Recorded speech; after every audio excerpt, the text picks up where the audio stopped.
Barcha maqtovlar, danlovlar Alloh taolaga gina tegishli. Biz uni gina maqtaymiz, ondan gina yordam so'raymiz, ondan gina gunohlarimizni yorliqovini yalvaramiz. Nafslarimizning buzuqligidan, amallarimizning nosharindan Allah subhanahu va taolaga gina sığınabız. Kimni Alloh taolo to'g'ri yo'lga ko'ndirsa, uni hech bir kim adashtirmas. Kimni adashtirsa, uni hech bir kim to'g'ri yo'lga ko'ndira olmas. Shohidlik beram, Allohdan boshqa hech bir iloh ibodat qilina turgan, tobina turgan zot yo'q, yolg'iz u, uning tengdoshi yo'q. Ham shohidlik beram Muhammad sallallohu alayhi va sallam uning quli ham elchisi. Ona, uning ahli beyti yaqinlarına, sahabalarına, tabi'inlarga ham ularning yo'lini davom etuvchi barcha mu'min musulmonlarga Alloh taolaning rahmati ham mag'firati bo'lsa edi. Allah Teala Kur'an'da aytgan: "A'udhu billahi mineşşeytanirracim. Ya eyyuhellezina amanu ittaqullaha vel tanzur nefsum ma qaddamat ligad vettakullah innallaha habirun bima ta'malun." Allah Teala müminlerge müracaat etip Kur'an Allah Teala'nın barlığına, birligine, Kur'an'ga hem Peygamber sallallahu aleyhi ve sellem'ge ışangan kişilerge müracaat etip ayta: "Ey iman getirgen bendeler, Allah Teala'dan korkağız. Vel tanzur nefsum ma qaddamat ligad." Hem her bir can, yani her bir kişi qarasın kıyamet gününe nerse işlegeni turunda, nerse işlegenin. Yani sadakalar berip Allah Teala'ga itaat etip hem şunun savabın hani kıyamet gününde alırga ni azirlegenin qarasın dey. Vettakullah, Allah Teala şu sözünü ta'kidlab, ma'nasini kuchaytib tag'in Allah Teala'dan qo'rqig'iz. Durustlikda Allah Teala sizning qilgan har bir amaldan xabardor deb aytadi. Yani yaxshilik bo'lsin, nosharlik bo'lsin, butunisi turunda Allah Teala xabardor. Hem farishtalar ko'k, yer, tun, kun qiyomat kunida adam balasının qilgan amallarına şahidlik qilacak. Yaxshilik qildimi ol, nosharlik qildimi, Allah Teala'ga itaat etdimi, itaatsizlik ko'rsatdimi, hatto uning o'zining har bir a'zosi da ona şahidlik qilacak. Masalan, yer mümin kishiga şahidlik qilib aytashak, ul de menim usta namoz o'qidi, roza tutdi, haj qildi deb aytashak. Hem mümin baxtli bo'la, o'ngishga erisha.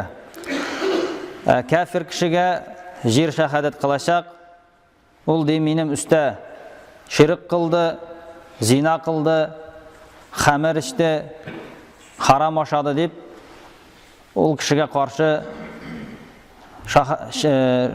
shahidlik qilashaq. Yani har bir kishi şu narsalardan qo'rqirga tegishli, yani Allah Teala'dan kishi qo'rqirga tegish. Chunki har bir narsa ona qiyomat kunida qarshi bo'lacak.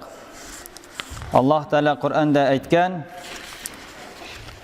"Fa'amma man tagha wa athara al-hayata ad-dunya fa innal jahima hiyal ma'wa wa amma man khafa maqama rabbih wa naha an-nafsa 'anil hawa fa innal jannata hiyal ma'wa." Amma di birov shariat cheklaridan chiqib buzuqlik qilsa, ham dunyo turmushin üstün ko'rib oxirat turmushina kimchilik, oxirat amallarına kimchilik kiritsa, hech cheksiz onun o'rni jahannam bo'lacak. Va amma birov Allah Teala qarshında bosib, ona javob beruvundan qo'rqsa, hem o'zining nafsi tilaklarin, nafsi tilagan gunohli ishlardan o'zining nafsini tiysa, albatta onday kishining o'rni jannat bo'lurdi. Yani Allah Teala'nın gazabından qutulurga tilagan kishi onun savabına hem onun rahmetine, Allah Teala'nın rahmetine hem ul birashak savablarga erishirga tilasa, Ул инде дөнья авырлыкларына, Аллаһ Тәгаләгә итагать иткән вакытта килгән авырлыкларга, гөнаһлардан тыелган вакытта килгән авырлыкларга сабыр итәргә тиешле. Һәм инде шушы гамәлләрне эшләп, ягъни ул бөтенесенә сабыр итеп, Аллаһ Тәгаләдән курка. Һәм инде ул бу дөньяда да, ахирәттә дә уңышка ирешә. Аллаһ Тәгаләдән курккан мөэминнең bütün ағзалары да Аллаһ Тәгаләдән курка. Һәм шушы Аллаһ Тәгаләдән куркуның галәмәтләре бар. Абу Лейс Әс-Самарканди рахимахуллаһ әйткән, Аллаһ Тәгаләдән куркуның галәмәтләре 7 нәрсәдә күренә ди. Беренчесе ди, аның телендә күренә ди. Аллаһ Тәгаләдән курккан кеше телен алдаудан, гайбәттән, сүз йөртүдән, буш сүзләрдән, артык кирәк булмаган сүзләрдән саклый. Һәм үзенең телен Аллаһ Тәгаләне зикр итү белән, Коръан уку белән, гыйлем алу белән мәшгуль итә. Аллаһ Тәгалә разый булган нәрсәләрне генә сөйли, һәм инде разый булмаган сүзләрдән телен саклый. Икенчесе, аның калбендә күренә, йөрәгендә күренә. Аллаһ Тәгаләдән курыккан кеше үзенең калбеннән башка кешеләргә карата душманлыкны һәм кардәшләренә карата хөсетлекне чыгара. Чөнки хөсетлек ул инде кешенең изгелекләрен битерә. Пәйгамбәр саллаллаһу алейхи ва саллям әйткән бер хадисендә: "Әл-хасаду я'кулул хасанат кама та'кулун нарул хатаба."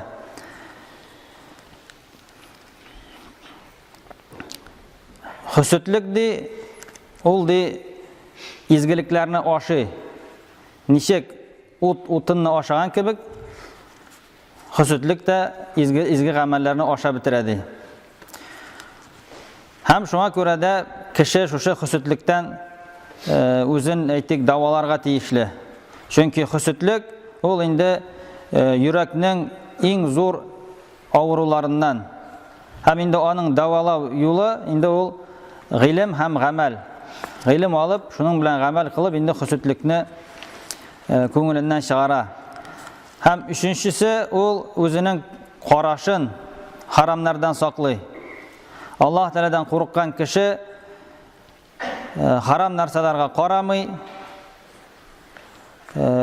аңа карарга ярамаган төрле гәҗит журналларда, телевизорда, интернетта карарга ярамаган төрле сурәтләргә карамый.